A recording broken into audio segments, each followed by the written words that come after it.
ভারত বাংলাদেশ সীমান্তে সাধারণ মানুষের উপরে বেধড়ক লাঠিচার্জ বিএসএফ এর। মুর্শিদাবাদ জেলার রঘুনাথগঞ্জ থানার মিঠিপুরের ষষ্ঠীতলায় সাধারণ মানুষকে হঠাৎ করে মারধর শুরু করে বিএসএফ, এমনটাই অভিযোগ। রবিবার রাত্রে ওই ঘটনায় এলাকায় তীব্র চাঞ্চল্য ছড়ায়। আপনাদের জানিয়ে রাখবো, বিভিন্ন দোকানদার সহ এলাকার মানুষকে বিএসএফ লাঠি দিয়ে মারতে শুরু করে বলে অভিযোগ করছে এবং ওই ঘটনায় 25 থেকে 30 জন মানুষ জখম হয়েছেন। তাদের জঙ্গিপুর মহকুমা হাসপাতালে চিকিৎসার জন্য নিয়ে যাওয়া হয়।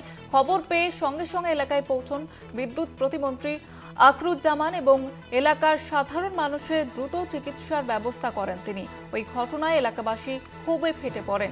এলাকার মানুষের অভিযোগ, বাংলাদেশে পাচারকারীদের যোগসাজশকে গরু পাচার করছে বিএসএফ এবং এলাকার ট্রান্সফরমার মেইন সুইচ বন্ধ করে অন্ধকার করে দিচ্ছে বিএসএফ এবং তারপরে তাদেরকে মারধর করা হয়।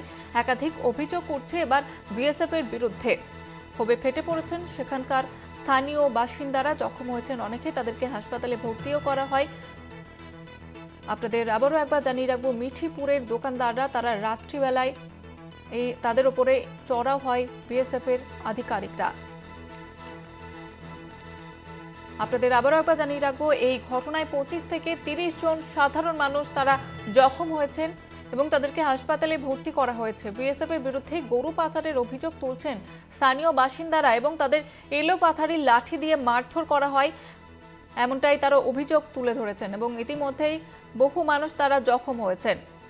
আমাদের সঙ্গে টেলিফোন লাইনে রয়েছে প্রতিনিধি কল্যাণ চন্দ্র। কল্যাণ, ঠিক কি অভিযোগ উঠছে, কেন মারধর করে বিএসএফ জওয়ানরা এবং স্থানীয় বাসিন্দারা তারা বিএসএফ এর বিরুদ্ধে গরু পাচারের অভিযোগ তুলছেন?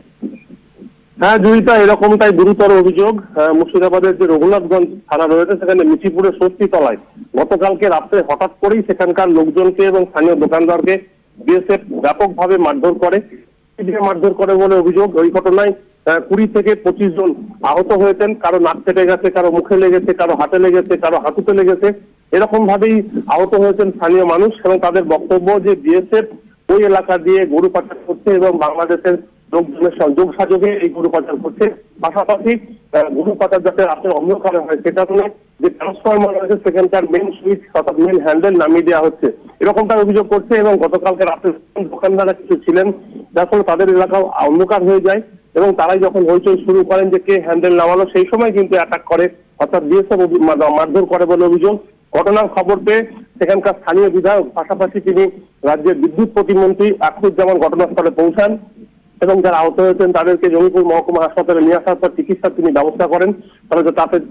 তারা যাতে দ্রুত সুস্থ হয়ে ওঠে সেটার ব্যবস্থা করেন। এবং আকরুজ্জামান যেটা দাবি করেছেন যে এলাকার মানুষের যে অভিযোগ, সেই অভিযোগ সত্যি হয় তাহলে গুরুতর অভিযোগ।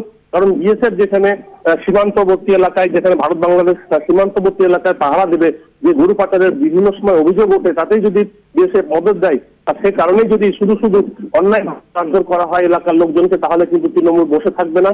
তিনি মুখ্যমন্ত্রীকে বিষয়টি জানাচ্ছেন, পাশাপাশি বিএসএফ আধিকারিকদের সঙ্গে তিনি কথা বলবেন বলে ওই রাত্রে জানিয়েছেন সংবাদ মাধ্যমকে। এলাকায় উত্তেজনা রয়েছে, তবে এলাকাবাসীর বক্তব্য যে হঠাৎ করে তাদের উপর মারধর করা হয়েছে এবং কেন মারধর করা হলো তারা কিছুই বুঝতে পারেননি। হঠাৎ করে কয়েকজন লোকজন এসে তাদের উপর লাঠি চালায়, মহিলারাও বাধা দিতে এসে তারাও আক্রান্ত হয়েছেন বলে অভিযোগ। এবং এই অভিযোগ ঘটনার তদন্ত করে দেখছে স্থানীয় পুলিশ। পাশাপাশি যে কয়েকজন ভর্তি হয়েছিলেন তাদের মধ্যে বেশ কয়েকজনকে রাত্রেবেলায় প্রাথমিক চিকিৎসা করতে হয়েছে, তবে কয়েকজন ভর্তি রয়েছে। ঘটনার তদন্ত শুরু হয়েছে, এলাকায় এখন উত্তেজনা রয়েছে। ধন্যবাদ জানাবো কল্যাণ।